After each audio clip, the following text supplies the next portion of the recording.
If you are a B2B service-based business owner and you are looking to gain more clients, create more impact and more revenue in your business, tune in to Amplify Your Marketing Message with Christine Campbell-Rappin. Every week, we're going to take you through how to build an audience of buyers, mastering your marketing message, and making offers that convert consistently. We'll see you all on the inside.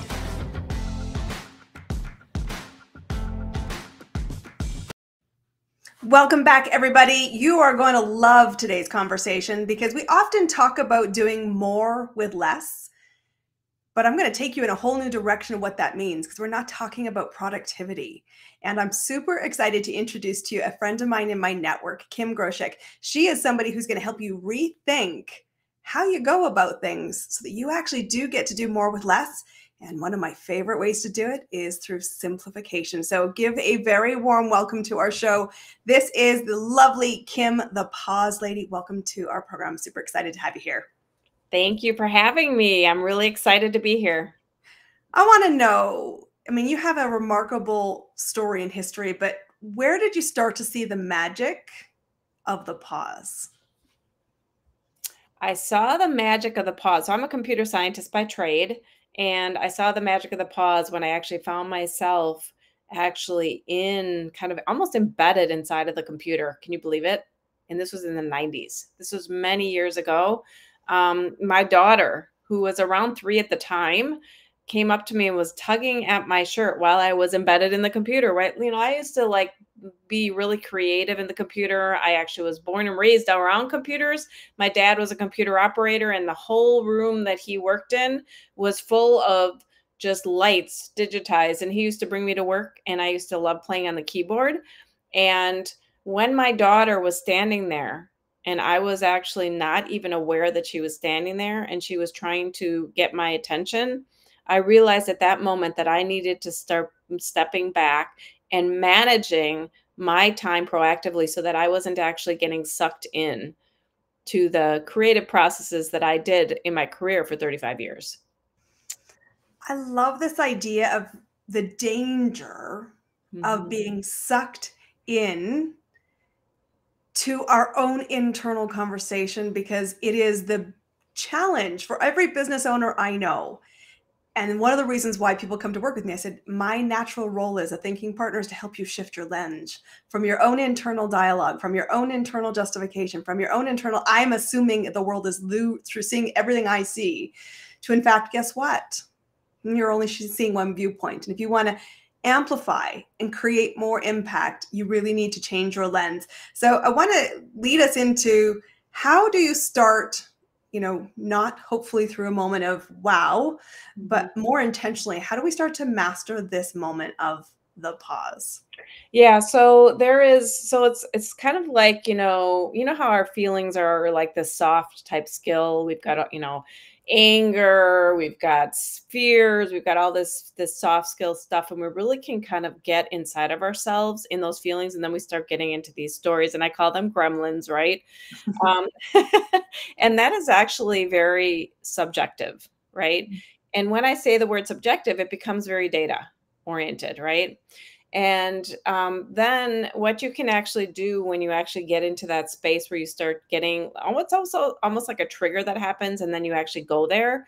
There's actually catching the triggers and actually then getting yourself into an objective point of view, which is like putting this little handout here, and that actually gives you tangibility. I taught this to my daughter actually as she was growing up, so that she could actually see herself outside of herself objectively.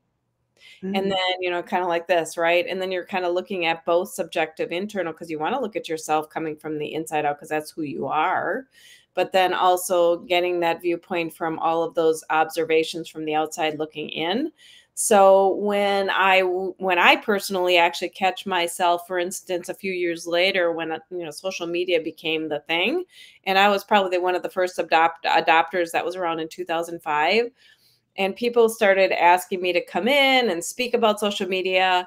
I actually started to get in it again, getting sucked in, but then I actually had to learn to look at myself subjectively and how I was using it. And then I would actually, again, data. putting myself like on a bus and seeing myself at the driver's seat and then seeing where the technology stood. And if sometimes the technology was sitting in the driver's seat and I was in the back seat, I had to readjust. So it was really to, like you said, shifting your mindset to data.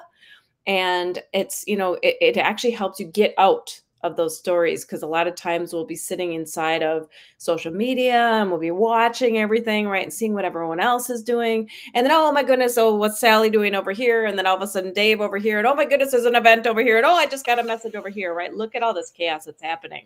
And then we can actually then say, oh, just a minute, where am I right now?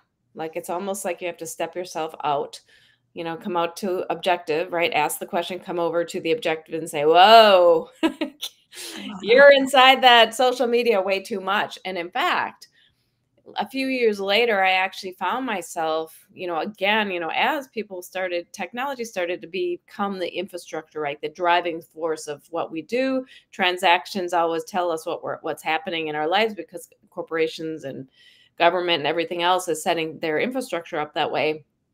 I actually found myself again. So it's kind of a roller coaster, but I did find myself again because my family communicates through social media. So I'm always checking in that group, whatever that may be. And I would wake up in the morning and I would I'd go in, and all of a sudden I'd find myself looking at my watch 4 hours later. So I actually decided at that moment to deactivate social media for 6 months. And actually, I disconnected from the phone. I called the phone company right then and disconnected from my phone. Now, can you believe it? For a whole year, I did this. Wow. And how I did it, because people say, how the heck did you do that? You're actually doing transformation in large companies. Well, I still was doing this type of thing. In fact, I worked remote before remote became popular. I've been doing that for, the 35 years of my career. But what I did is I put an infrastructure in place where, people needed to call me for an emergency. They go through my husband's phone, but I did not go into the phone and use apps or anything for a whole year. And it really worked. And it actually, when you talk about productivity, when you actually take the pause like that experience I did, which I wouldn't suggest that you actually shut down for that long. That's pretty major, but I wanted to practice it to see if I could do it and adjust my behavior. And when you do that, you would be surprised that what I experienced anyway is I actually got more time back. Yeah. Being, a lot of it, I would imagine.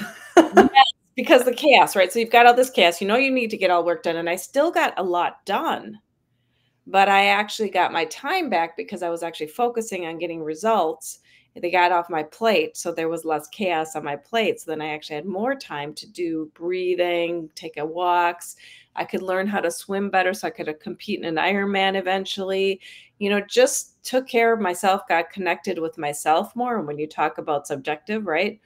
Yeah, I got really connected with me to see, if there were any kind of things going on with my body, right? Like, how was I eating? Am I, because sometimes you're sitting there not even aware and you're eating because you're in, all the time. Focus. How many times do you eat at your desk? And how many times do you realize, whether it's through social media, whether it's just through the email, whether it's just through your brainstorm creator, I'm not going to say just anything is always a flag, pay attention, and recognize that you lose yourself into that swirl. And I love this simple invitation, which is, if you recognize that there is an alternate perspective, we invite you to explore that alternate perspective and to gift yourself a break and that little disruption. And I think I'm such an advocate for be a disruptor, but a disruptor in this is disrupting your own patterns to give yourself a break. And so you have that space, almost like this pregnant bubble that will rise that says, take a fresh perspective, because seeing more than one lens is imperative for you to amplify, because you want to talk about not only now you break the pattern, but it is about giving yourself space, and you call it mindful communication. Talk to us about the power, the steps, and why this should be a non-negotiable, because of how it totally transforms the experience on both sides of the lens. Right. So I'm going to talk about speaking first, because there's different type of communication, right? Yeah. So I actually use pause in my communication. So when I'm speaking, you might notice I'm kind of speaking fast, and I do have to be alert about that. But I also have to tell myself either now internally, or I even will say, I need to pause for a moment and let you catch up to me. And so that mindful communication of giving, just speaking simply and then pausing to give that space, because what I have found is that, when I meet a new person, for instance, they're so excited to meet me, they will talk for 30 minutes without even taking almost breathing. And in fact, we even pausing and breathing, and I know we're talking about communication here. However, we are not all breathing. Sometimes we might not even find ourselves taking that time to breathe. There are actually studies out there that actually show that we aren't breathing. So the pause gives us that moment to breathe, gives us that moment to give you time to think, gives us a moment for me to think when I'm speaking, and vice versa. It's interesting. A funny story about my own speed of talking, because I am a rapid speaker by nature. I think that's, my mother would say it's because I'm the youngest. I got to speak fast to fit it in. And yet my mother would say half the time, my husband would say this too, I don't understand you. And I need like 5 minutes to catch up to what you said 5 minutes ago. Mhm. And it's true for my intimate. So never, if you're listening, think it's not you. It's totally a universally held opinion. I've heard it all my life. And yet, when I am speaking on a stage, I'm very intentional about the pause. And I love how you're inviting us to do that. And when my earliest years of speaking, I actually would always carry a Post-it note I generally didn't use cue cards, but I always had a Post-it note on some visible surface in front of me that said pause and Wow. breathe. Two Nice. things. One, pause for the audience, and two, breathe for me. Mhm. And those were the only notes I took into the space because they were so impactful. They were the one thing that made the difference. Yes, yes. So that's the speaking side of the house, and especially when I'm up leveling like you, where we're actually on the stage more, we're getting more visibility. The audience becomes bigger, and that is when it even becomes more important to say less is more, right? Say a few words, pause, and then say, and even give time for, the audience to reflect and maybe ask questions, right? So that's the one, but then there's the actual writing side of the house, and that's really a big one. Oh my goodness, because there is so much I've found now that people are using communication and texting, and people aren't calling people through audio as much anymore. However, I'm actually readjusting my behavior and doing more of that now. And people actually are appreciating that. However, when a person sends a text, or you receive a text, and there's no conversation just between the two human individuals, there has been so much misinterpretation. So it's very important to pause, to consider what type of communication that you use, and actually do the uncomfortable, which is possibly pick up the phone or go over to the person's house and speak to them in person. I think this is one of the things we're right now in a community together, and that has been one of the biggest, I would say, regular conversations that I'm exposed to today that is shifting how I show up. And it's showing up in how I reflect into other people. It's reflecting also how I mentor others that I'm guiding, which is pick up the phone. Pick up the phone. And they're like, but I'll send a text. I'm like, pick up the phone. Have a conversation and be thinking intentionally, which is where there's a real theme of this. Breathe, pause, be intentional, and collectively think about the two lenses, or many maybe perspectives, more than two, depending on the audience, depending on what you're encountering. But if you want to have breakthrough and you want to have the ripple cast, slowing down and doing less is imperative. And especially when you're in your business, because if you're wanting to attract new clients and you're wanting to get yes and be seen as the must hire, remember that most people need so many touch points because they don't process what you say for the first time. And that's why we must have repetition. That's why we must slow down even more, and why we also have to invite different ways to say the same thing with clarity, because something will land differently. And I love that you talk about audio, written, and how you show up. But it isn't just about experience. There's things in your daily life that you can simplify to really embody this. Let's talk about that. Okay. So I use the time box. Like, it's my own name. It's just shortening up the Pareto method to 15 minutes. And it actually builds in some soft skills stuff, which is the agreement to do something and then defining something to the nth degree. So you actually see a result within that 15 minutes. And then there's a forgiveness or a grace element in it. Sometimes we don't do it, right? So there's some of that going on because we're so hard on ourselves, right? There's so much to do. But one thing that's gigantic is proactively looking at your days, like your weeks, your days, and actually blocking out pieces of it to give yourself the time and space to do the things that you love, like napping, exercising, reading, researching, singing, creating, writing, whatever, right? And then spending time with family. So I actually do this. Like, I have a regular, like, I sit down and I block out, and I end up with maybe 4 hours a day to do the actual focused work. 4 hours a day. And when I do that, I actually am very productive. And people that come in and start working in my world, they cannot believe how much I actually get more done than other people. And they think that I'm working 14 hours a day. Yeah. And this isn't really, I see this trend too. When I first started my business, when I journey as an entrepreneur, I worked 1 hour a day as a side hustle. It was the first foray into the business, and I created more success in that 1 hour than most of my peer groups. That's why I actually ended up being invited to mentor other business owners, because that was not my destination. I got out of bed to be a great entrepreneur. People kept saying, "You're making it easier." I said, "It's not easy. It's focused effort on the right things." And I happen to have a very strong business background that gave me some advantages to start with.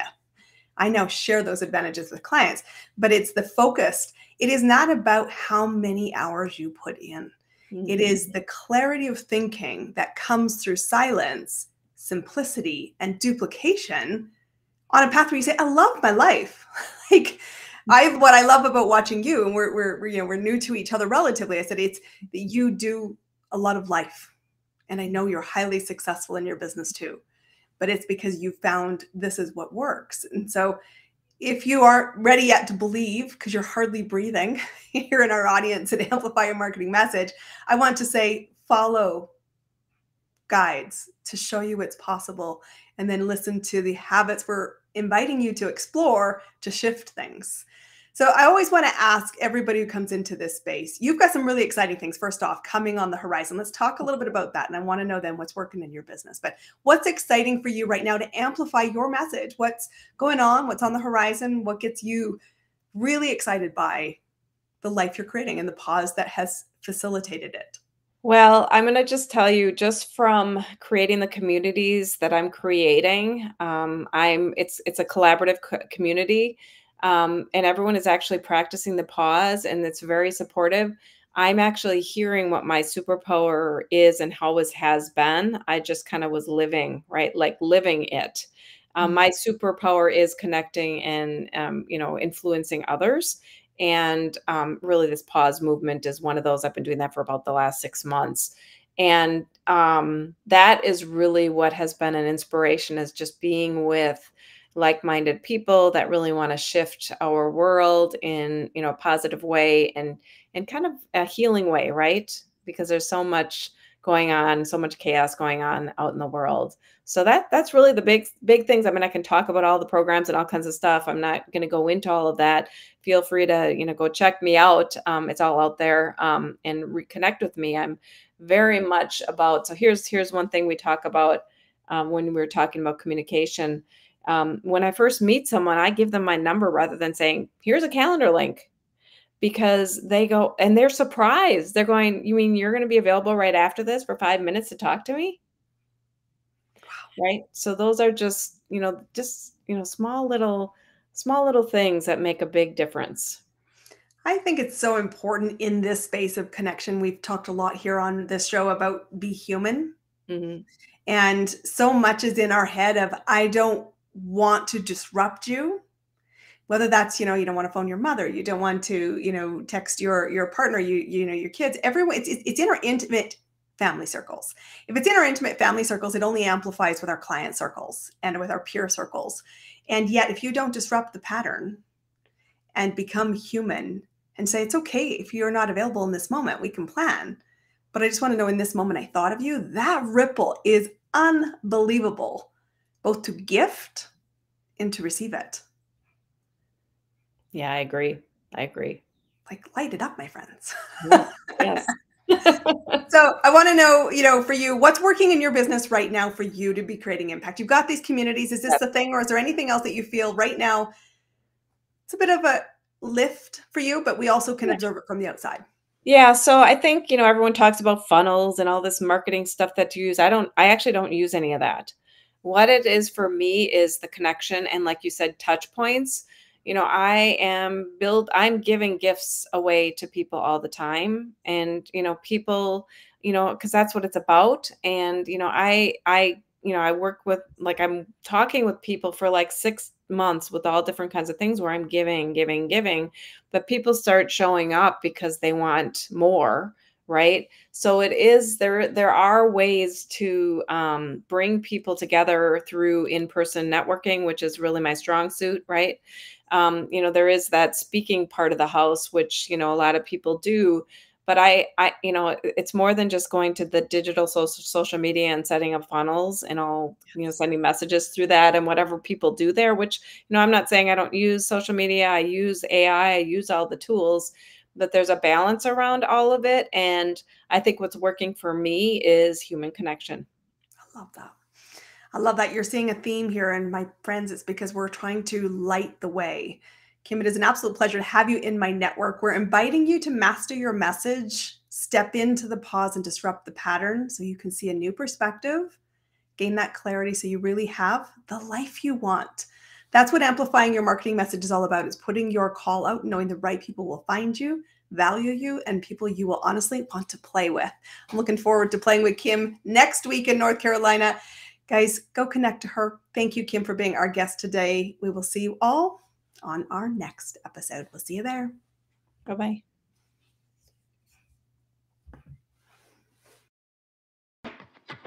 That's a wrap on another amazing episode of Amplify Your Marketing Message with me, your host, Christine Campbell-Rappin. Be sure to subscribe on your favorite podcast platform so you don't miss another great episode. And be sure to visit christinecampbellrappin.com/podcast to get a free resource on how to master your marketing message. We'll see you all on our next episode.